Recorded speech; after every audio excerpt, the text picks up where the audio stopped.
Three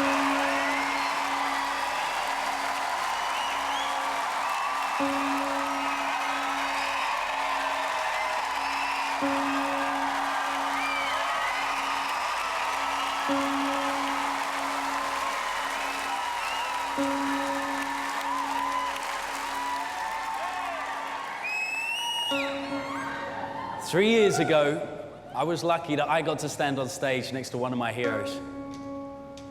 Fergus Ancorn was a fellow soldier and magician, and despite being a prisoner of war in World War II, he always remained one of the most positive and inspirational people that you could ever meet. Unfortunately, he passed away last year, aged 99, but he taught me some valuable life lessons.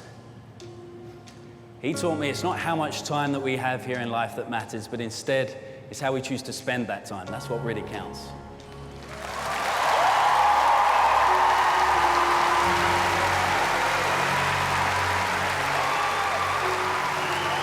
He taught me to live in the moment and create lasting memories every single day. Now, one way we keep track of our happy memories are through photographs. And Simon, I have up here my social media page, which has got photos of happy memories from over the last few years of my life. What I'd like you to do, Simon, as I scroll through the images, I would just like you to tell me when to stop scrolling, please. Now. Okay, we're going to leave that to settle on a memory. David, since being on the show, I've been very lucky. I've performed all around the world. I've been very lucky. Some of the places I've been to are here. We've got Germany, Italy, America, Afghanistan, Austria. What I'd like you to do, David, is choose a string and pull one of the tags all the way out for us. Please tell us where you've chosen. Toronto, Canada. Toronto, Canada. If I take that back, Toronto, Canada, that is one of my favorite places. Now watch closely.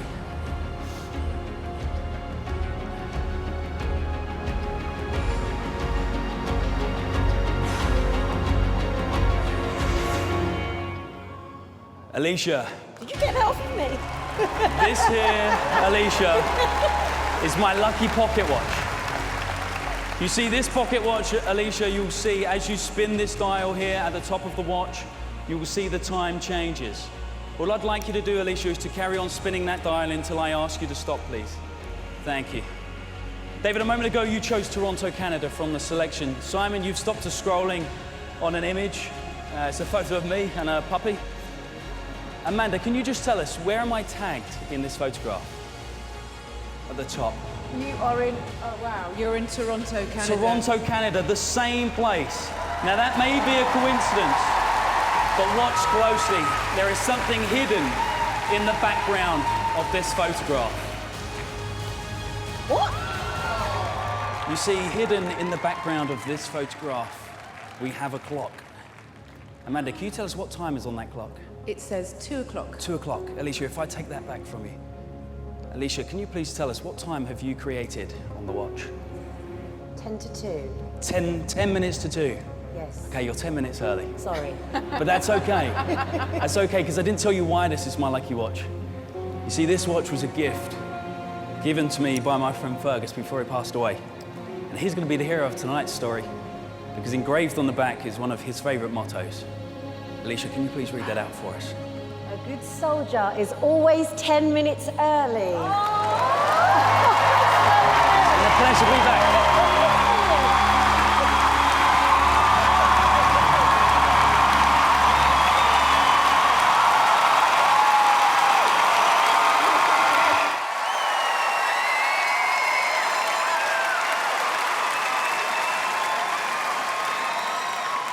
When I was a kid, I saw a magician perform a routine where he got locked inside of a box, and in front of everyone, he picked the locks to the box and escaped.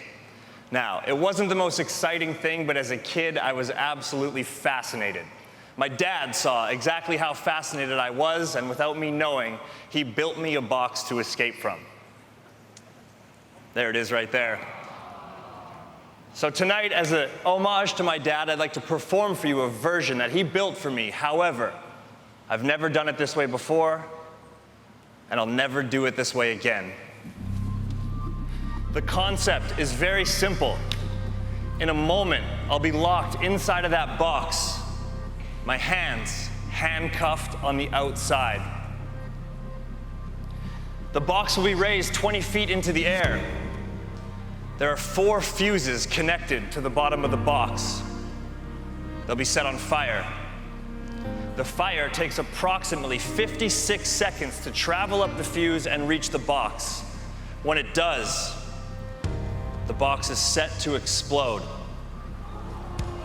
My job is to free myself from the handcuffs, open up the box, and grab the safety rope hanging beside it.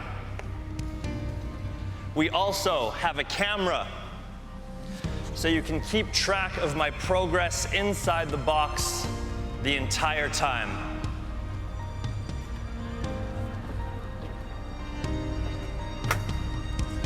At this point, I'd like to invite Ant and Dec out on stage to examine everything we are about to use. Thank you, gentlemen. Appreciate it. Thank you. Awesome. Good to see you. I have a pair of handcuffs. These are police regulation handcuffs. I want you to make sure there's no little button that opens them up. They're not trick cuffs in any way, shape, or form. I have the key. If you could please hold on to that. Make sure only the key opens the lock as well. You just put it in the hole, turn it around, and they open. That's it. That's good. Your job is to hold on to the key. If you could join me over here. Yeah. One of you could stand here and the other on that side over there.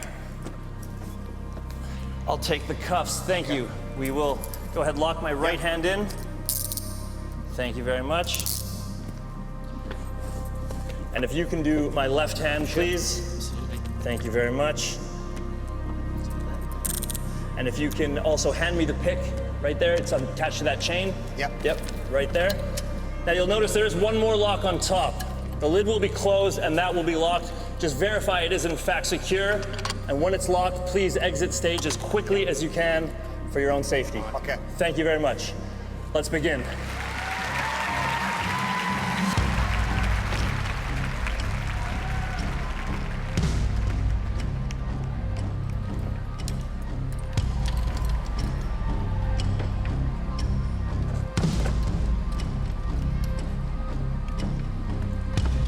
Yeah.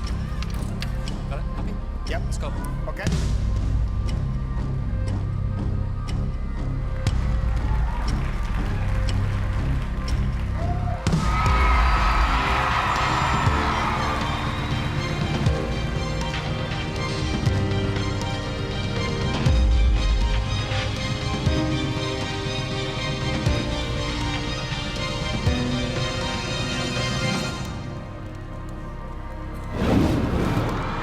Hope this isn't stressful.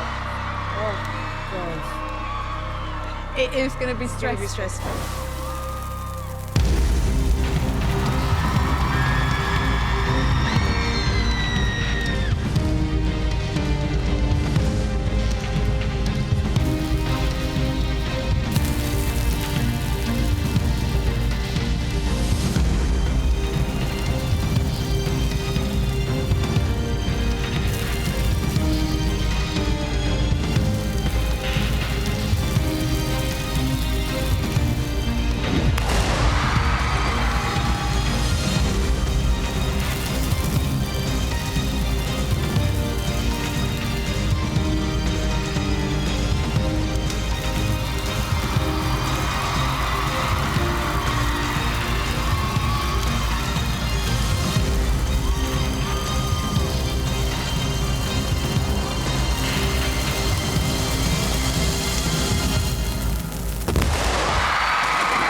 Oh my God.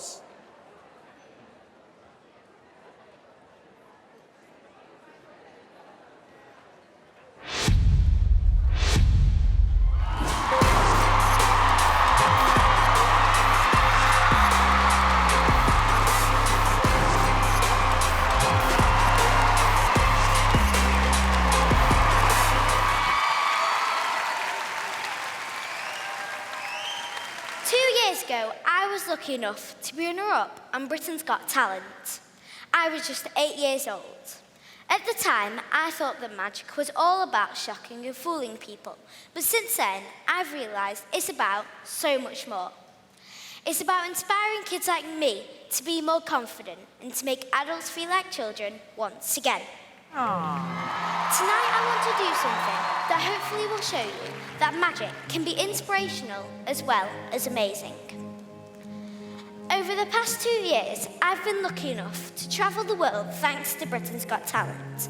And during that time, I've taken photos with my family to remind me of the fun times that I've had. Some truly amazing memories. Fun times with my mum, first time getting on an aeroplane, sneaking backstage into Simon's dressing room without him knowing. Sorry, Simon. No worries. Walking our dog, Hoover. Sometimes the simplest things can be the best. You get the idea. Simon, please touch the back of any one of my photos. Anyone at all? Anyone at all. I'm going to choose that one. That one, Yeah. Hang on. That one there. that one. That one. Okay. Yeah. I'd like you to look at it and hold it close to your heart. But not show you. No, don't show anyone. And hold it close to your heart. We'll come back to that in a minute. Okay. I've been so lucky to experience these incredible things. So tonight, out of nothing, I'd like to try to create a positive message for everyone. If I can do that, then there really would be magic. Look how tiny she looks on that big stage. Tiny.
photo that you chose and let everyone see? Well, of course. That's our dog, Hoover, who has a family we all loved very much. He's a constant reminder to appreciate what you have today, because tomorrow it may be gone forever. This one's for you, Hoover.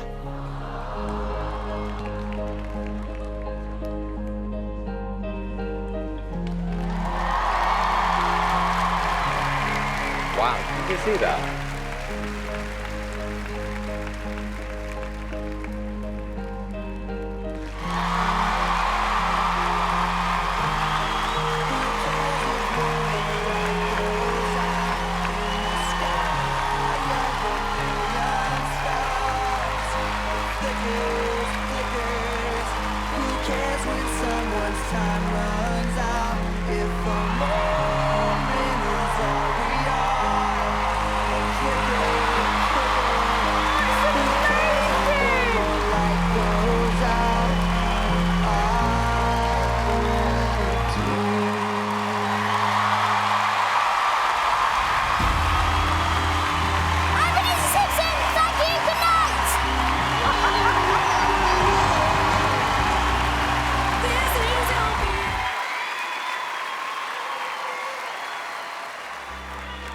There are so many reasons why we love magic. It can be intriguing, amazing, it can be surreal, and it fills us with a sense of wonder. But I think the most powerful thing about magic is that we know deep down in our souls that it's really a metaphor for life. And I've been obsessed with that for so long. For me, real magic has been an impossible lifelong dream. I can fly close to it, but I can never quite touch it. I'm like a moth flying at a light. Now, the piece I prepared for this evening is an entire life cycle that unfolds in just a couple of minutes. And he uses something so ordinary that you would never believe we could breathe life into it. It's a £20 note. Amanda, I'd like you to sign that note for me so that you recognize it when you see it again. I've got a pen there. Perhaps go across that bit there would be good, nice and visible.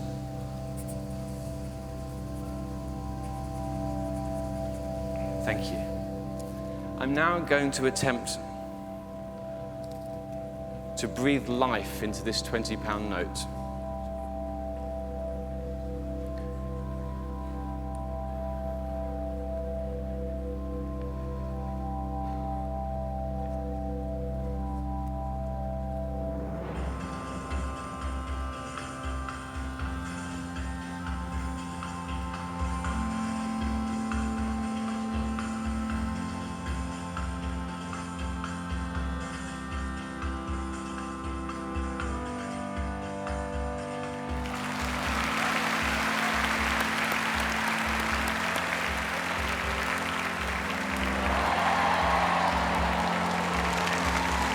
So good in here. It's really good.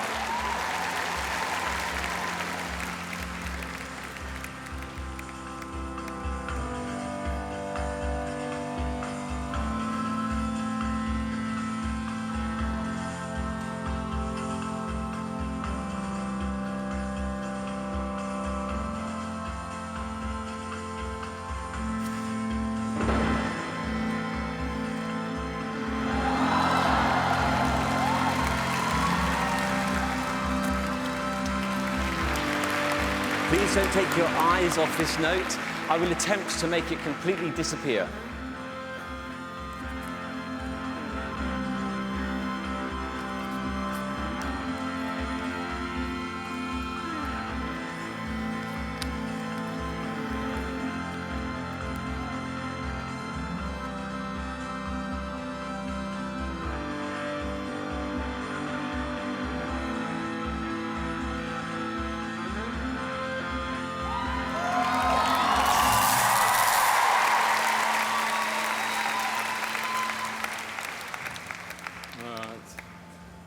That bulb's gone out.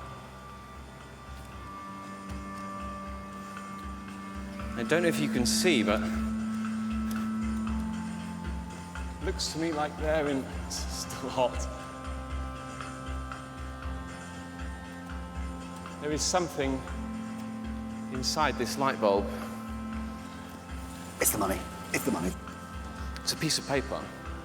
Better be. I lent him that. And it looks to me an awful lot like a £20 note. How does he do it? The light bulb is completely sealed inside the vacuum of the bulb, and there's a £20 note. I suppose the challenge now is, how do I get it out? Well, that bit's easy. We don't need magic for that. The question is this really the note that you signed? And I think you'll find that it is.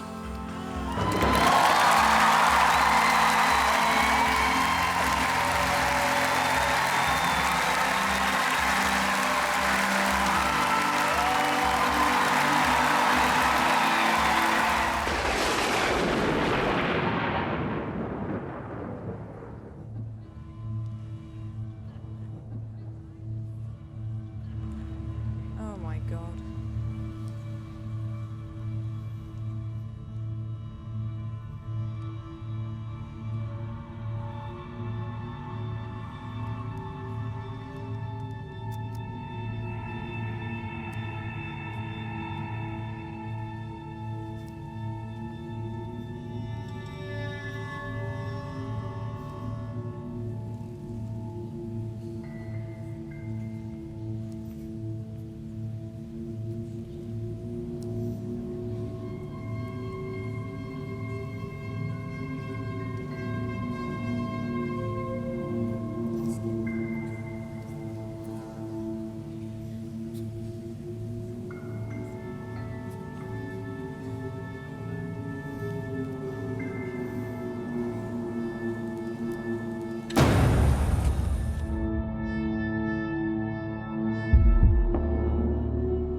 A man named John Hill has murdered 5 men. His last victim was found holding this book. Amanda, hold the bell in your hand. Ring the bell. Stop. Ring it again. Stop. I sense you have special powers.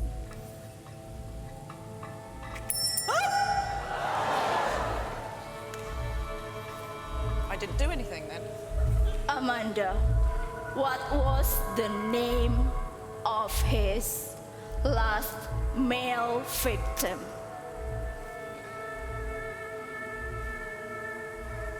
Tom? Let us see if you are right. There is 800 pages in this book. Tell me any page number. 57. Now, open book at 57.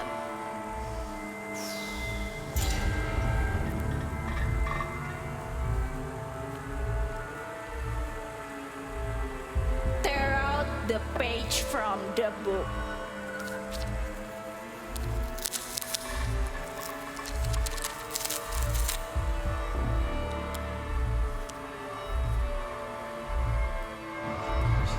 She's great.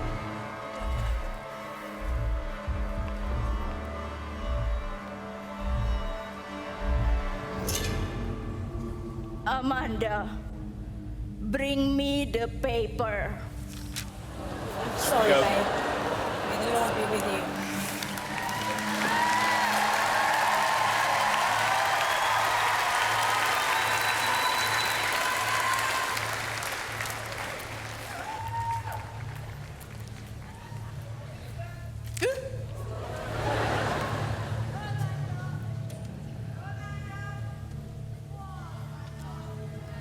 Sit.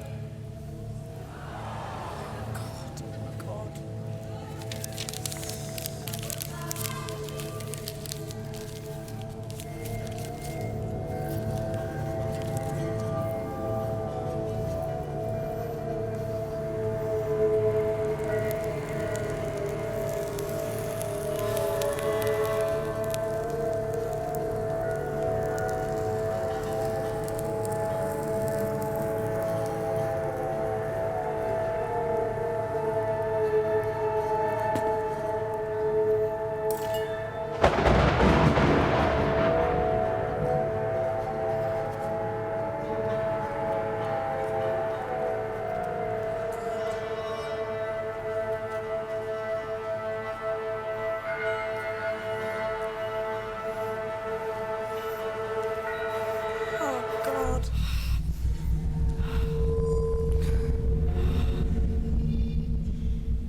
Amanda, what was the name again? Tom. Open the book on the missing page.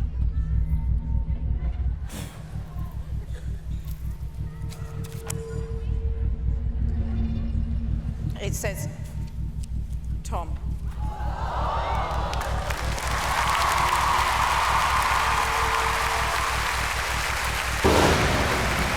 That's the victim's name.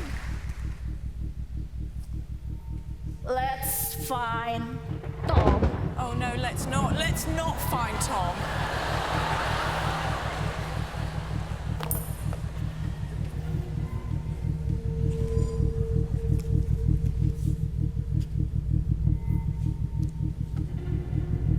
These are all the John Hill's victims. Which one do you think is Tom?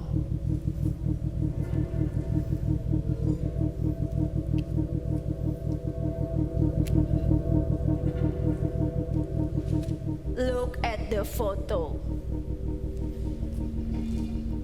Amanda, what you don't realize is that Tom has been with you longer than what you think. Simon, pick up the photo and look at it. No.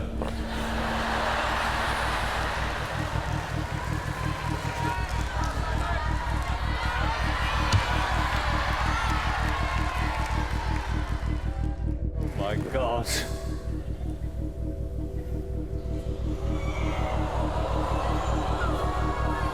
Oh my God. This is not the end. It's just the beginning.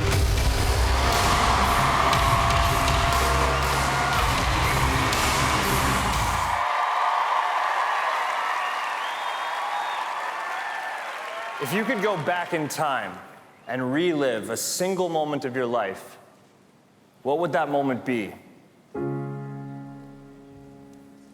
I grew up with an older brother until I was 23 years old. He was my hero. He was charming, charismatic, the life of the party. He was everything I wanted to be like. He's everything I still want to be like. He was everything an older brother should be. His name was Bruce. You guys would have loved him. You could classify our sense of humor as immature. We used to do this thing where we'd be walking around town, he'd reach down, he'd grab my hand, and we'd literally walk around town holding hands. We did this well into our 20s. We told each other it was just a joke, but I know deep down to both of us it meant so much more than that. They say a picture's worth 1,000 words. If that's the case, then this one is worth 1,000,000 to me.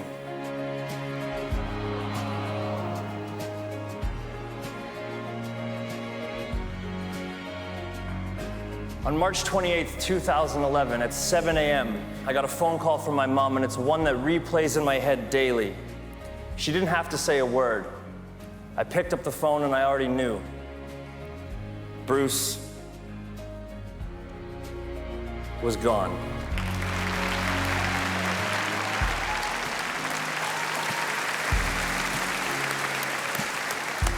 Losing someone you love is like living with a brick in your pocket. The weight never goes away. You just get used to carrying it around. In the 8 years since he's passed, I've learned that it's not whether the glass is half full or half empty. It's being thankful that there's even water in it at all.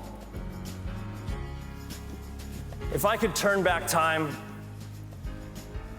and go back to when we were kids,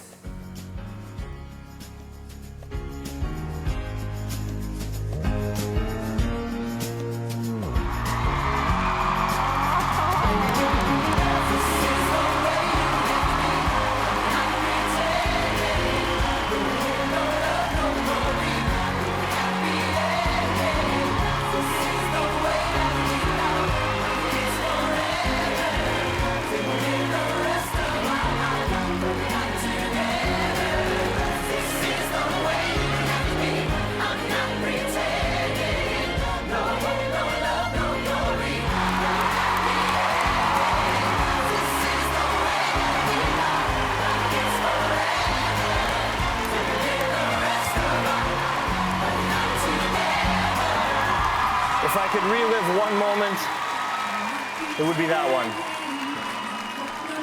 Thank you.